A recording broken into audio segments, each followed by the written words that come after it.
जय जिनेन्द्र। क्या आपने कभी सोचा है कि सच्चा सेवक कौन होता है? जो सबसे अधिक दिखाई दे, या वह जो गुप्त रहकर सबका काम करता रहे?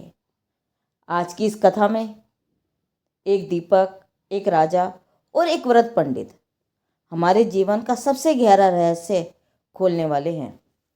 जहाँ सेवा में ही सुख है और आत्मबोध में ही सच्चा प्रकाश। आइए इस अनुपम कथा को सुने। सच्चा सेवक कौन? दीपक का दृष्टांत और आत्मबोध। शोभावती नगर में महाराज शूरसेन राज्य करते थे, जो विद्वान भी थे। उनकी राजसभा में एक दिन एक ज्ञान सभा आयोजित की गई। किसी ने काव्य और किसी ने श्लोक सुनाए। उसके पश्चात एक विदेशी पंडित ने सुंदर बोधप्रद कथा सुनाई, जिसे सुनकर सारी सभा जैसे बीन के नाद से नाग डोलता है, वैसे डोलने झूमने लगी। सब खुश हुए।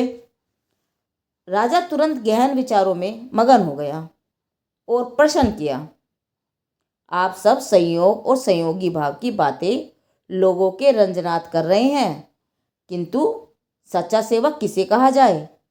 अनुभव परिमाण से कहिए। सभाजनों ने अपनी बुद्धि अनुसार वर्णन किया, किंतु राजा को संतोष नहीं हुआ। राजा ने 15 दिन की मर्यादा देकर कहा कि विचार करके जवाब देना। 15वें दिन एक अतिव्रत पंडित सभा में राजा के सम्मुख आए। दिन होने पर भी उनके हाथ में जगमगाता हुआ लालटेन था। पंडित जी ने राजा से प्रश्न किया कि इस लालटेन में सबसे मुख्य चीज क्या है? महाराज बोले, प्रकाश। पंडित जी बोले, कैसे?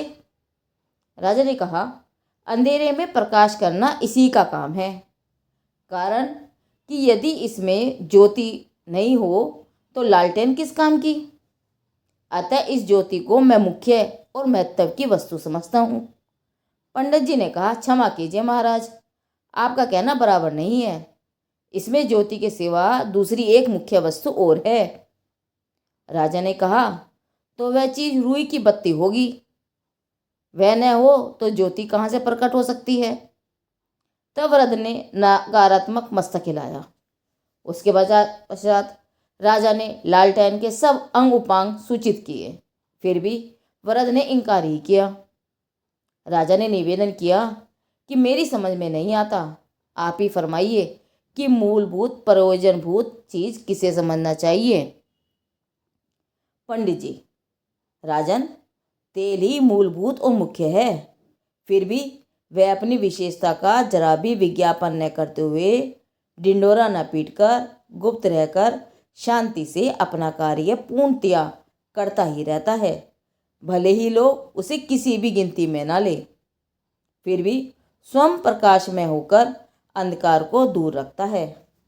बस वही गुण और स्वभाव सच्चे सेवक का भी है।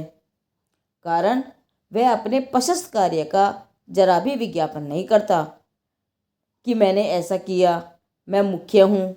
बस वह तो गुपचुप अपना कर्तव्य पूर्ण करने में ही सच्चा संतोष में रहता है। अतः हे राजन एवं हे प्रियजनों, न तो अपनी आवश्यकताओं के लिए किसी पर की आशा रखना चाहिए और न ही हाय हाय करना चाहिए। तेल का दृष्टांत याद रखिए। बस अपने कर्तव्य मात्र की असली बात सुनकर राजा और सब प्रजाजन खुश हुए और राजा ने यह निवेदन किया कि हम आज से ही ऐसी अनुभूति में रहेंगे कि हम हमारी कर्तव्य मात्र में मशगूल हैं। किसी से अपना दिखावा करने की जरूरत नहीं है। मालिक बनना ही दुख है, सेवक बनना सुख है। अपने को संतोष है तो दूसरों को कर्तव्य बताना, मानना, मनाना, कराने का जो कष्ट है वह न होगा, सुख ही होगा। तब राजा अपूर्व प्रेम से वृद्ध पंडित जी के गले मिले और उनकी प्रशंसा की। धन्य पंडित जी, एक बालक भी समझ सके ऐसी सरल भाषा में आपने ऐसी स्पष्ट बात समझा दी और सबके समक्ष आपने अपनी अनुभूतिपूर्ण बात प्रत्यक्ष रीति से सिद्ध करके दिखलाई। आपके समाधान द्वारा मैं बहुत खुश हुआ हूँ। आप इस ज्ञान सभा के ही नहीं, किंतु सारे समाज के रतन हो। फिर भी मैं एक विशेष बात नम्रता से कहूँगा। तेल और प्रकाश तो पुद्गल की अवस्था है, जो उसके सदन कारण कार्यवश होते ही हैं, किंतु उसे जानने वाला चेतन वेद विज्ञानी जीव न हो तो उसे कौन जानता है। अतः सबको जाननहार विवेकवान जीव आत्मा ही मुख्य है। तब सारी प्रजा ने एक साथ राजा के प्रति परम हर्ष प्रकट किया। इस कथा का संदेश अत्यंत सरल पर गहन है। जो स्वयं को दिखाता है, बांधता है, वह कर्तव्य में लीन रहता है और वही मुक्त होता है। तेल की तरह जीवन जिए, जो बिना घोषणा किए प्रकाश देता है, जो बिना अपेक्षा किए सेवा करता है। मालिक बनना अहंकार है और सेवक बनना आनंद। जो इस वेद ज्ञान को जान ले वही सच्चा विवेकवान जीव है। यही है जैन धर्म का संदेश। आत्मा को पहचानो, कर्तव्य में स्थिर रहो और मौन सेवा से संसार को आलोकित करो।